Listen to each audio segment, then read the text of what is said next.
My daughter came to my door on a Tuesday morning in March with a glossy folder and a smile she had been practicing. I knew she had been practicing it because it was the same smile she used 3 years before Vernon died, when she told us we should think about downsizing, and he was still planting garlic in the back garden and had no intention of going anywhere. She pulled into the driveway at 10 in the morning and set the folder on my kitchen table face up before she had even taken off her coat. Maple Grove Retirement Living. Harmonious, purposeful, connected. Those were the words across the top, in soft green lettering, above a photograph of a woman laughing at a plate of fruit. My daughter is 52.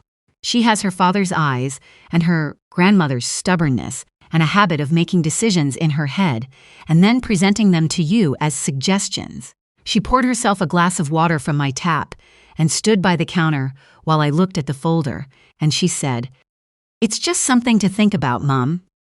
We've been worried." We. That word sat down in the room with us uninvited. I asked who she meant by we. She said she and her husband had been talking. She said the house was a lot for one person to manage. She said she worried about me being alone here in winter, which is what people in Ontario say when they mean something else entirely. I have been alone in this house since December of 2018, when Vernon died of a heart attack at the kitchen sink on a Saturday morning. He was 69. He had been talking about whether to repaint the garage that week. The paint cans are still on the shelf where he left them, and I have not moved them, and I do not think I will. 41 years we lived at this address in Ancaster. We bought this house in 1984 for $127,000, and the real estate agent told us the street was a stretch for us. She was not wrong. We ate a lot of pasta that first winter. The neighborhood was mostly young families then, and the trees were still small enough that you could see over the tops of them from the upstairs window. Now those trees are 30 feet tall, and I have watched them grow from every window in this house for 4 decades. My daughter was still by the counter when I closed the folder and asked her directly, had she already spoken to a real estate agent? She looked at the folder instead of at me. Yes, she said. Her husband knew someone. She said the market was strong right now. She said if they waited until spring was over, they would be leaving money on the table. They. There was that pronoun again. I asked where I would be while they were not leaving money on the table. She tapped the folder. She said Maple Grove was very well reviewed. She said the waiting lists were long. She said I would have my own suite, a patio garden, activities. I put the kettle on. I asked if she wanted tea. She said she had to get going. She left the folder on my table. I read it after her car pulled out of the driveway. Studios at Maple Grove start at $4,080 a month. The buy-in for a 2-bedroom was $65,000, non-refundable, in a box at the bottom of the last page. I put the folder in the drawer under the phone. Then I went out to the back garden and stood beside the lilac bush. Vernon planted the spring we moved in, because it was the nearest thing to him I had access to on a Tuesday morning, and I needed a moment with it. I want to be fair to my daughter. The truth behind the truth is always harder than the story on top. Her husband runs a landscaping company out of Stony Creek. He started it 14 years ago with 1 truck and 4 accounts. By 2019, he had 11 employees and a city contract. Then that contract disappeared. In the same quarter, he lost 2 of his biggest commercial clients, and he took a second mortgage on their house in Waterdown to cover payroll.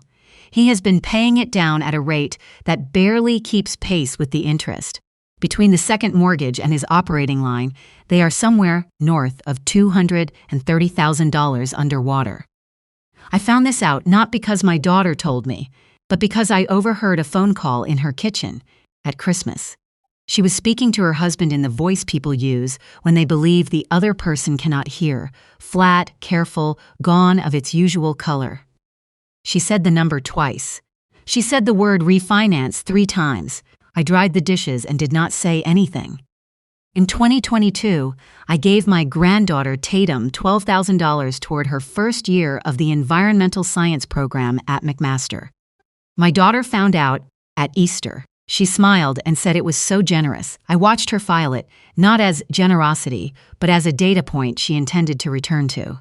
In 2019, when she had asked about money for the landscaping business, I had said no. In 2022, I had $12,000 for her daughter. She has never said those two facts aloud to me. She did not have to. They have been in every room we have shared ever since, taking up a chair. The real estate agent came to the house 2 weeks after the folder.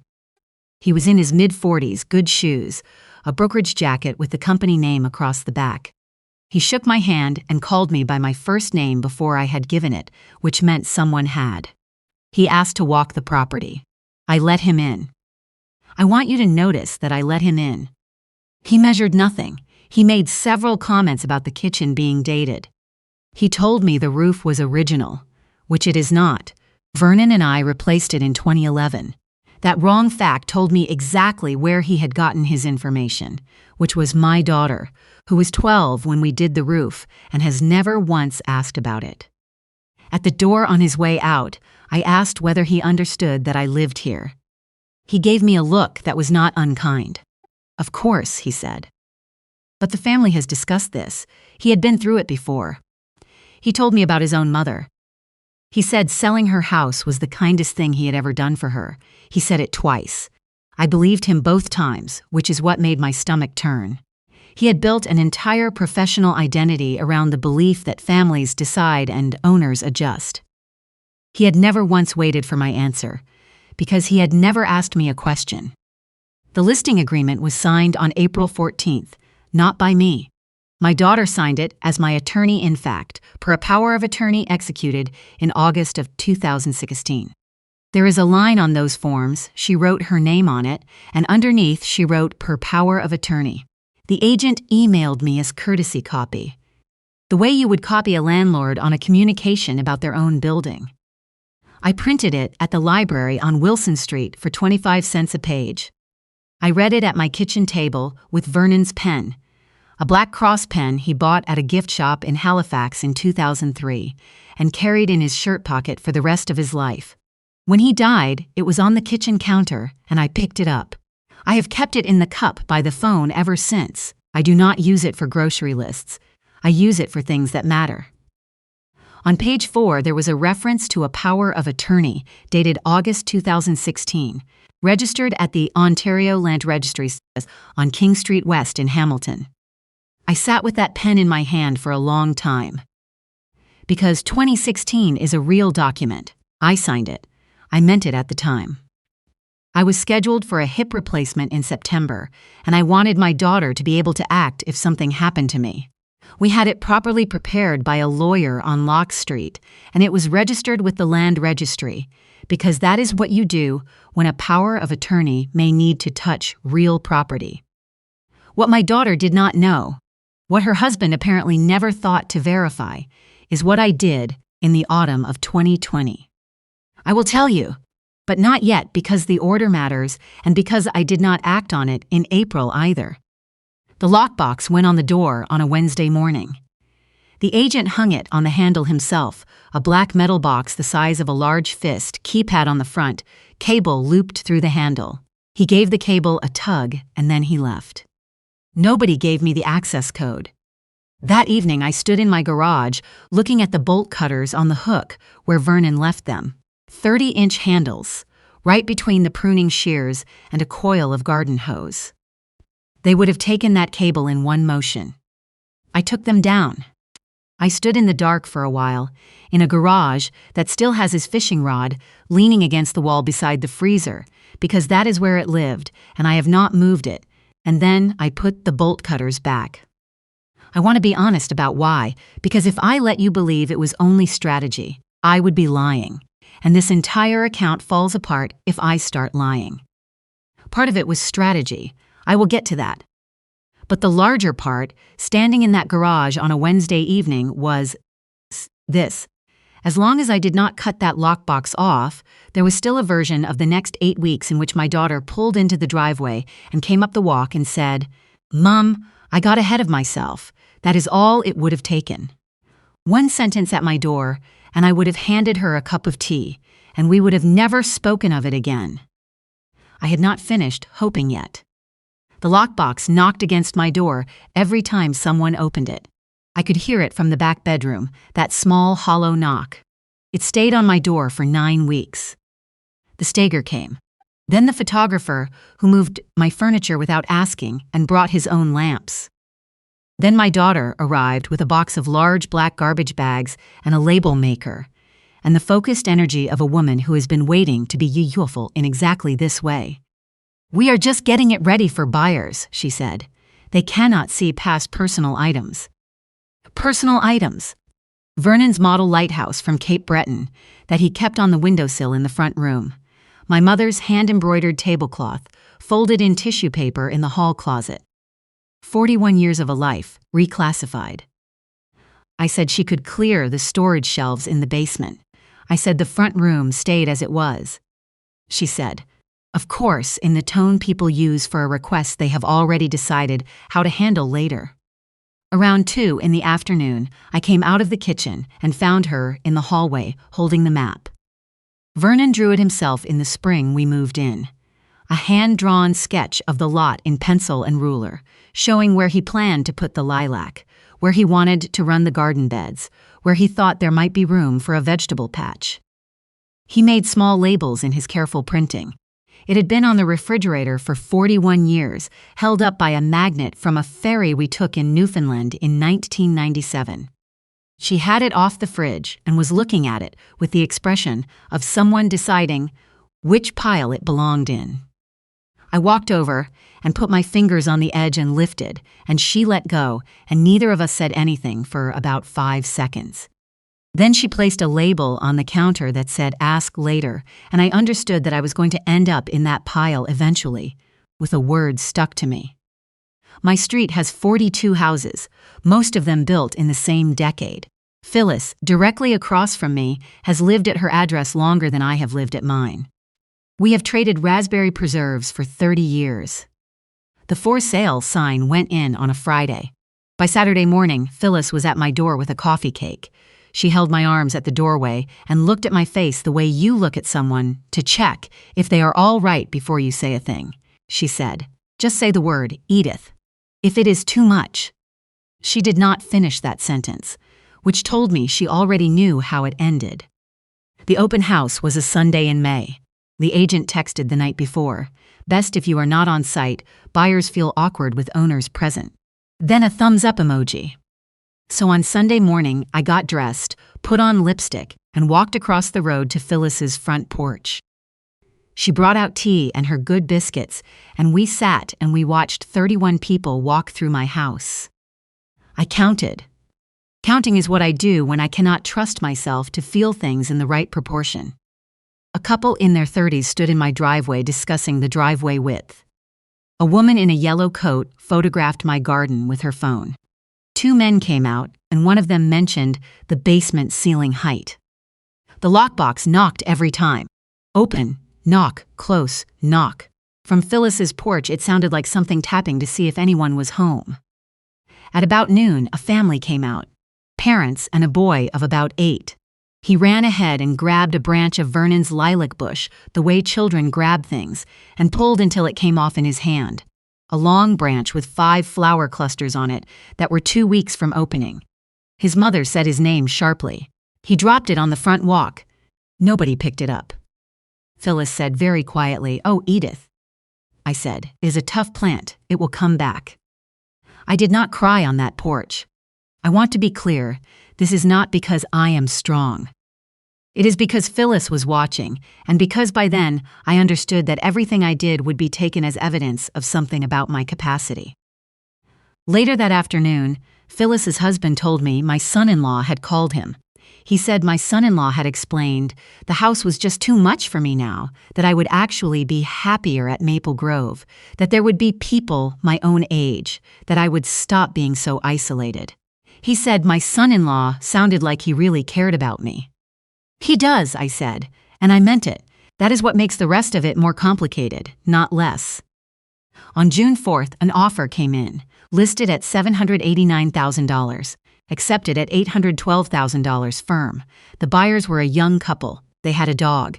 The agent put that in the email like it was a gift, the detail about the dog. My daughter called that evening, so pleased that her voice had gone warm in a way it had not been in months. "Good news, Mum," over asking. Then she told me not to worry about the moving arrangements. She said she and her husband would handle everything. She said Maple Grove had a spot in the south wing with morning light. She had already put a deposit on it. I said, "The closing is Thursday, is it?" She said, "You do not need to be there for any of it." I said, "Okay." Then I hung up and I took Vernon's pen out of the cup and I wrote 3 things on the back of a hydro bill. The closing date, the address of the real estate lawyer's office my daughter had mentioned, and the file name. 27 years of the same reflex. You write down the file information. Then I sat at that table and did the thing I had been putting off since April. I decided to go look at the register. The Ontario Land Registry Office in Hamilton is on King Street West. Anyone can walk in and request a search of a property's parcel register. No lawyer required, no credentials, a property address and the search fee, and a willingness to read what is on the page. The clerk showed me how to use the terminal. I did not need her to show me. I had been doing title searches from the other side of a desk for 27 years. But I let her show me because I have learned not to correct people who are being kind. I worked in mortgage documentation at a trust company on James Street North for the first 12 years of my career. Then I moved to a chartered bank branch where I managed the mortgage documentation and security registration desk for 15 more. I have processed, reviewed, and registered thousands of land transactions in this province. I know what a parcel register looks like, the way a nurse knows what a patient chart looks like. What I do not usually say when people ask what I did is any of that. I say I worked in banking. People's eyes move to something more interesting.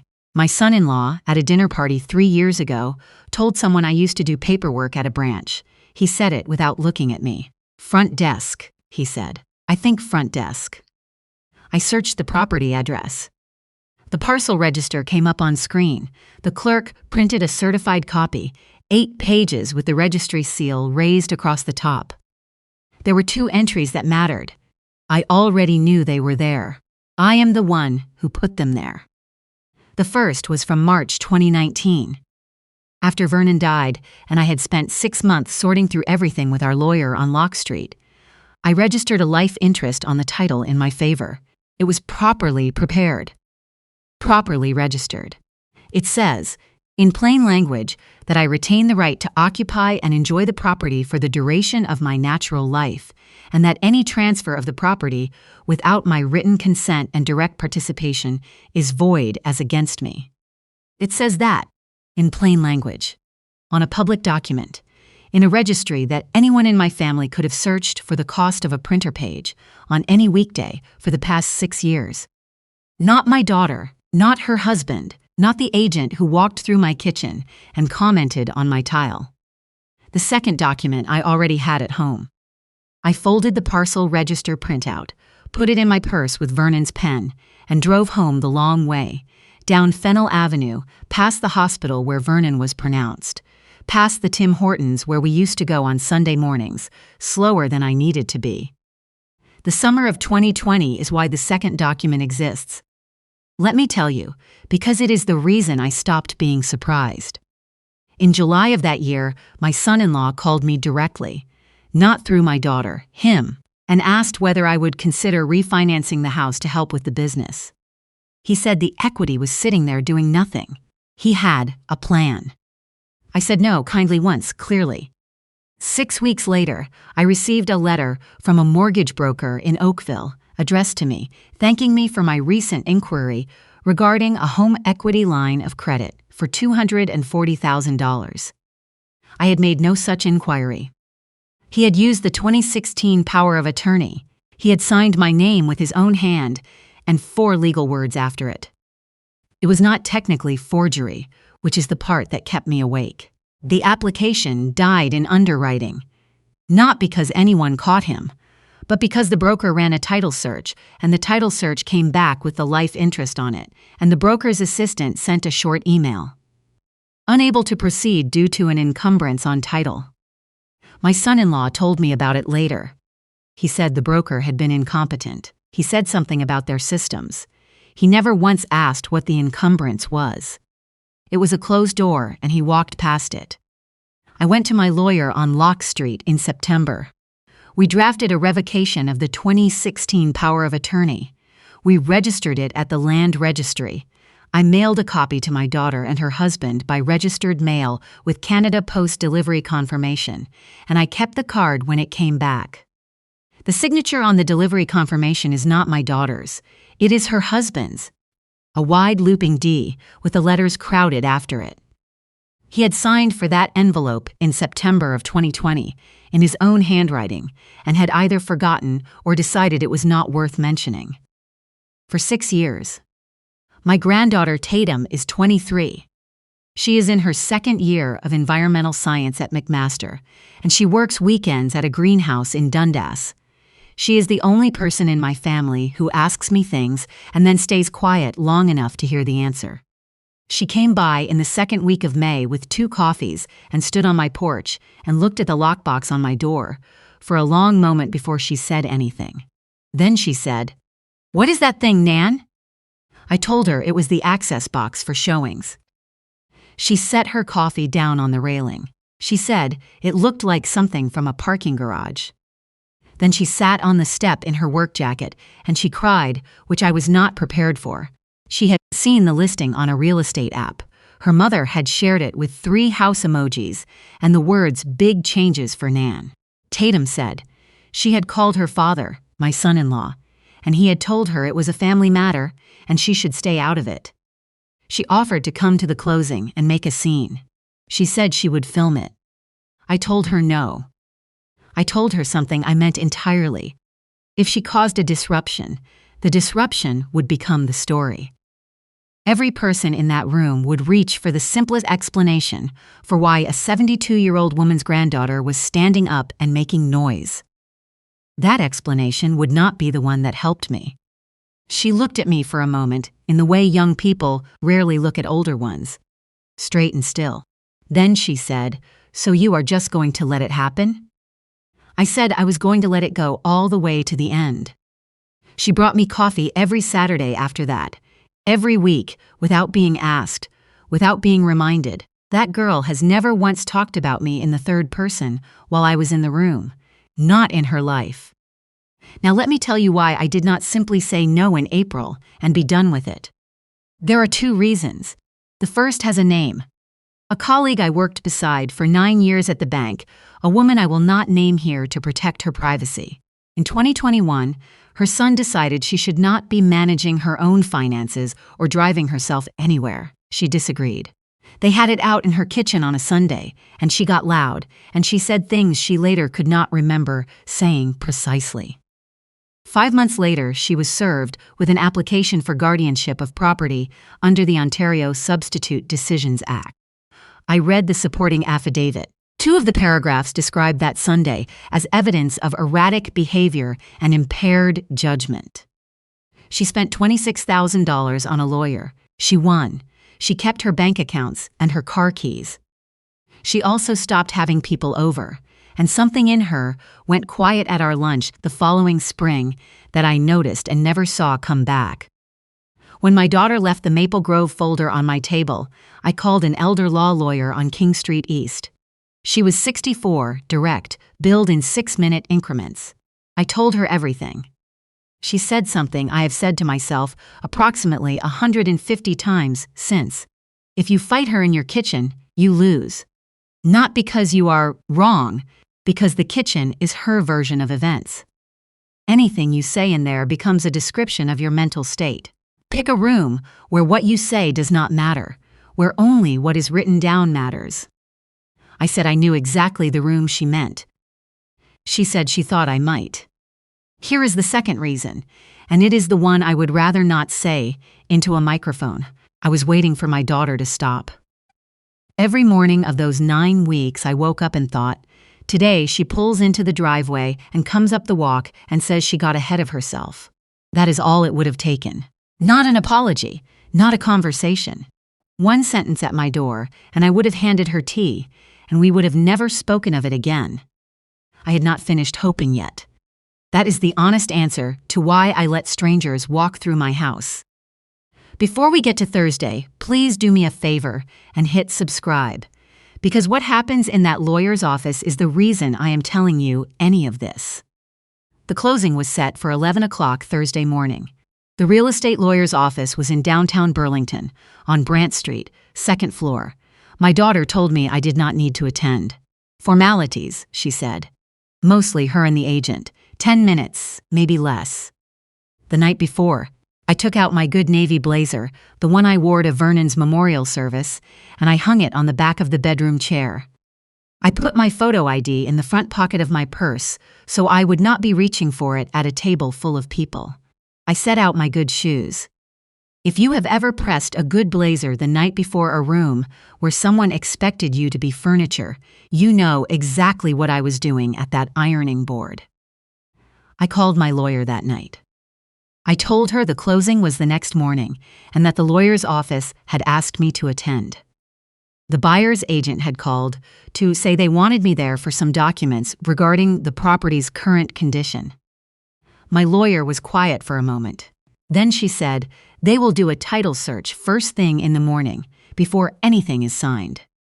I said, I know. She said, and the life interest is still registered. I said, nobody has asked me to discharge it. Nobody has called me at all about it. She asked if I wanted her there. I said no. I said if she walked in, it became a story about a lawyer making a move. If I walked in alone with my purse and my blazer, it was just a woman sitting at the end of a table while a professional did her job. The register does not need an advocate. That is the entire point of a register. She said, do not explain anything. Let them get there on their own. I said I had no intention of explaining anything. I put 2 certified copies in my purse, folded in thirds, still with the registry seal pressed into the paper. I put Vernon's pen in my inside jacket pocket. I slept about 4 hours. At 5:30, I got up and made coffee and stood at the kitchen window and watched the light come up over a house that several people had already spent in their heads, and I thought, today they find out what I signed and what I didn't. The lawyer's office was on the second floor above a financial planning office. The conference room had a long oak table that seated 8, a carafe of water, a box of tissues in the center. They keep tissues in conference rooms at real estate lawyers' offices because they know. I arrived at 10:40. I sat at the far end of the table with my purse in my lap. The buyers came in first. They were kind and nervous in the way you are nervous at the start of something you have wanted for a long time. She had a folder with printouts of the listing photos still in it. I felt something small and sharp looking at that folder. The agent came in with a travel coffee and 2 pens. He told me I looked nice. My daughter came in and took a seat without making eye contact. My son-in-law came in last, on his phone, and he ended the call and put his hand on the back of the chair next to me. Not on me, on the chair, and said, "How are you doing, Edith?" The conveyancing clerk came in with a file cart and a stack of documents. She was perhaps 30, hair pulled back, reading glasses around her neck. She had the brisk, careful air of someone who does a job properly and does not need to be told twice. She started with identification. She checked everyone's ID against her sheet. When she got to my daughter's, she paused 1 beat. Then she looked at my son-in-law. "And you have the power of attorney documentation? The registered version?" My daughter slid it across the table. My son-in-law said it was registered, had been registered since 2016. He could provide the instrument number. The clerk said, "Thank you, I will need 1 moment," and she stepped out. The room did what rooms do. The buyer's agent checked his phone. My daughter poured water. My son-in-law looked at the ceiling. The clerk came back 4 minutes later with 2 printed pages and a yellow flag on the second one. She set them on the table and turned them so everyone could read. I ran the parcel register this morning before everyone arrived, she said. There are a couple of items I need to walk through before we proceed. My son-in-law said, "Is there a problem?" She said, "There are things on title I want to make sure we all understand." She read from the parcel register the way people who do this job read, evenly, factually, without decoration. The original transfer from 1984, the joint tenancy, the survivorship on Vernon's death. Then she reached the yellow flag. March 14, 2019, life interest registered in favor of Edith, and she said my full name. This instrument states that the registered life tenant retains the right of occupation and enjoyment of the property for the duration of her natural life, and that any transfer or encumbrance of the property without the life tenant's written consent and direct joinder is void as against the life tenant. My daughter said, "What does that mean?" The clerk said, "It means the property cannot be sold without your mother signing the transfer documents herself, in person, with independent legal advice. A power of attorney cannot substitute for the principal's signature when the principal holds a registered life interest in the property." My son-in-law stood up, not slowly. He went from seated to standing in one motion, and his chair hit the wall behind him. And he said, "At a volume I am confident reached the financial planners on the floor below. That is not possible. That house is in her name. She can sign. She has always been able to sign." The clerk said, "The life interest does not affect the ownership. It affects the right to occupy. The property is hers to sell, but you cannot sell it for her. The life interest requires her joinder, her direct signature, in person." He said, "She is here. She is right there." The clerk said, "Yes, she is." Every face in that room turned toward me, 7 faces. I had not said a word since good morning. Then the clerk turned back to her pages. "There is a second item." She read the instrument number of the 2016 power of attorney. Then she read the instrument number of the revocation I had registered in September of 2020. "The power of attorney submitted has been revoked. The revocation is registered on title. It has been registered for nearly 6 years." My daughter said, "No. Not that cannot be right. Not are you certain. Just no," as if the word itself could change what was on the register. The clerk said, "I have the instrument here." She put it on the table. I opened my purse. I took out 2 certified copies and a small card, delivery confirmation, Canada Post, postmarked September 2020. I set them in the center of the table and slid them toward the clerk. The revocation was mailed by registered post to the home address of my daughter and her husband, I said. "That is the delivery confirmation." My son-in-law looked at the card. His face went through several things in about 3 seconds. His name was not on the delivery line.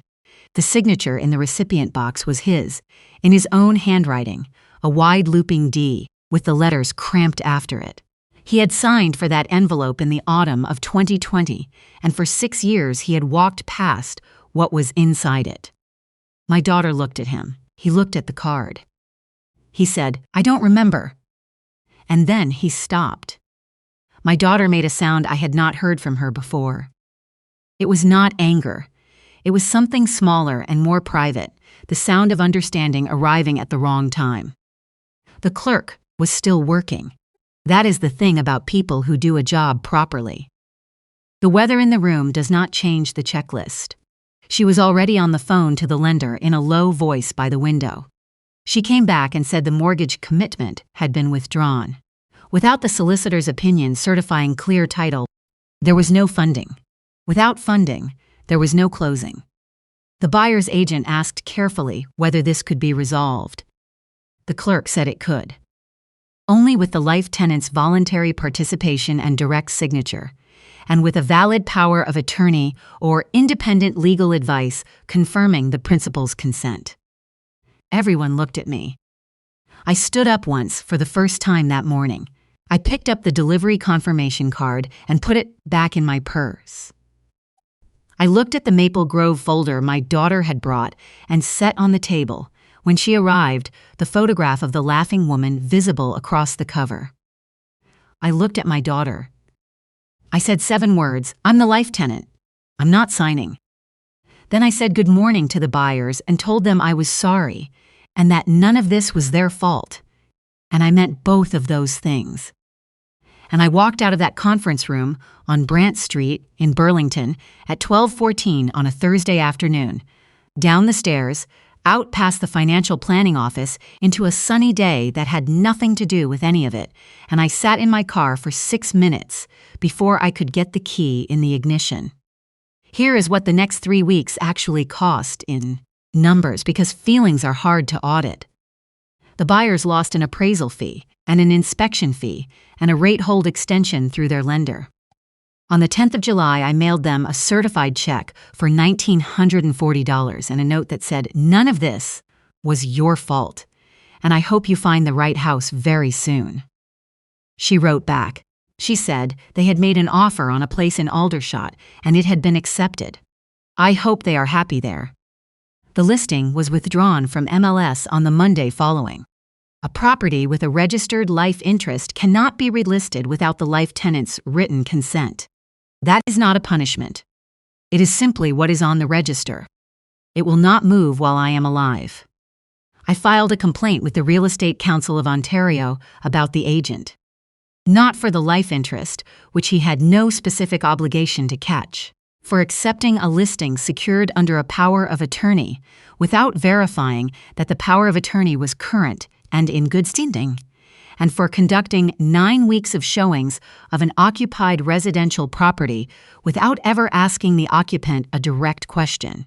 His brokerage removed the seniors' transition services page from their website within the month. On the 9th of July, I carried Vernon's bolt cutters out of the garage to the front porch in the middle of the afternoon, with Phyllis watching from her garden across the street, and I cut the lockbox off my door in one motion. It took 2 seconds. 9 weeks of that thing knocking against my door. 2 seconds. Phyllis crossed the road.